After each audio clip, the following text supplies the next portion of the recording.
আমার অনুভূতি অনেক ভালো, কারণ এই এই 17 বছর এই শেখ হাসিনার গুম খুমে মায়ের খাইছি, জেল খাটছি, তার চেয়ে এই যে ধানের শীষ পরে আসি তাতে অনেক আনন্দ লাগছে, ভালো হচ্ছে। আমি নাটোর থেকে এসেছি, এটার জন্য আমি খুবই আনন্দিত, কারণ আমাদের নেত্রী বলেছে যে আমার দেশের বাইরে কোনো ঠিকানা নাই, দেশে বাড়ি দেশে ঘর, চিকিৎসা শেষে যে দেশে আসছে, এই জন্য অনেক অনেক আনন্দিত এবং অনেক দেশবাসীকে ধন্যবাদ জানাই। এই দেশের 18 কোটি মানুষ, আমাদের প্রত্যেকটি মানুষের চিকিৎসা পাওয়া আমাদের গণতান্ত্রিক অধিকার। কিন্তু আপনারা জানেন এই স্বৈরাচারী শেখ হাসিনা সরকার আমাদের প্রিয় নেত্রী বেগম খালেদা জিয়াকে ওনারা সুচিকিৎসার জন্য দেশের বাইরে যাইতে দেয় নাই। ছাত্র, যুব এবং জনতার আন্দোলনের পরিপ্রেক্ষিতে গত 5ই আগস্টের পরে আমাদের দেশনেত্রী বেগম খালেদা জিয়া উনি উন্নত চিকিৎসার জন্য লন্ডনে গিয়েছিলেন। লন্ডনে 4 মাস চিকিৎসা শেষে আজকে দেশে ফিরে আসতেছেন। আমরা সেই হিসাবে আমরা বাংলাদেশ জাতীয়তাবাদী দল এবং এই দেশের 18 কোটি মানুষ অত্যন্ত খুশি এবং আমাদের নেত্রী আমাদের কাছে আবার ফিরে আসতেছেন। আপনারা জানেন আগামী নির্বাচনে গণতান্ত্রিকভাবে নির্বাচিত হয়ে আমাদের প্রিয় নেতা জনাব তারেক রহমান আগামী দিনে এই দেশের রাষ্ট্রপ্রধান হবেন, এই দেশ পরিচালনা করবেন, এটাই আমাদের প্রত্যাশা। আমি হবিগঞ্জ জেলা থেকে আসছি। আমি হবিগঞ্জ জেলা ছাত্রদলের একজন সাধারণ কর্মী। আমি জাতীয়তাবাদী দল বিশ্বাসী।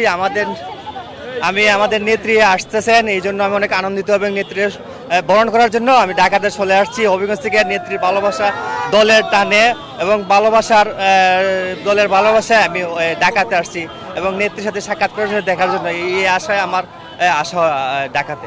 অনেকে বলে যে আর আসবে না। আমাদের দেশ নেত্রী mother of democracy Begum Khaleda Zia সে পালানোর মানুষ না, সে এমন একজন ব্যক্তিত্ব, বারবার কারা নির্যাতনের পরও, মিথ্যা মামলা কারা নির্যাতনের পরও সে দেশ ত্যাগ করেনি। সে বলে যে আমি যদি মারা যাই তাহলে এই দেশে মারা যাব, এই দেশ আমার, অন্য কোনো দেশ আমার না। হ্যাঁ, বিদেশ ওটা হলো বিদেশ, আর বাংলাদেশ হলো আমার জন্মভূমি। আমি কখনোই দেশ ছেড়ে পালাবো না।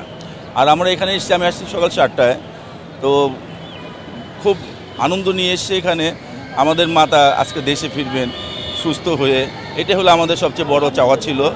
আলহামদুলিল্লাহ সে দেশে আসতেছেন। আমরা জানি যে 10:30টার সময় সে ল্যান্ড করবেন, আমাদের মাঝে ফিরে আসবেন, আবার নতুন করে রাজনীতি শুরু করবেন। তারপর আমাদের তারুণ্যের অহংকার, হৃদয়ের স্পন্দন তারেক ভাই হয়তো সামনে আসবেন কিছু কাজের জন্য, ইনশাআল্লাহ খুব তাড়াতাড়ি সেও দেশে ফিরবেন, দেশের হাল ধরবেন। আমরা চাই আমাদের মাঝে ফিরে আসুক, আমরা পুরোদমে আবার রাজনীতি শুরু করতে পারি আগের মতোই। আমরা 17 বছর জেল খেটেছি, মিথ্যা মামলা খেয়েছি, পুলিশের গুলি খেয়েছি। আমি নিজে ব্যক্তিগতভাবে পুলিশের গুলি খেয়েছি মিরপুর 10 নম্বরে। তো আমরা টিকে আছি, টিকে থাকবো, দেশ ত্যাগ করবো না, আর আমরা পালানোর না। আর জাতীয়তাবাদী দল বিএনপি পালানো পছন্দ করে না আর পালানো জানে না, তারা দেশই থাকবে, আমরা দেশই থাকবো ইনশাআল্লাহ। আপনারা দোয়া করবেন। আমি গাইবান্ধা থেকে আসছি, ম্যাডামকে বরণ করার জন্য আসছি।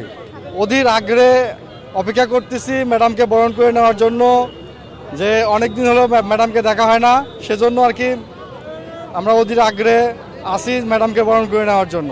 আমি 7টার সময় এসেছি এবং আমাদের দেশনেত্রী দেশমাতা সুস্থ হয়ে দেশে ফিরে আসবেন, এটা আমাদের গর্বের বিষয়।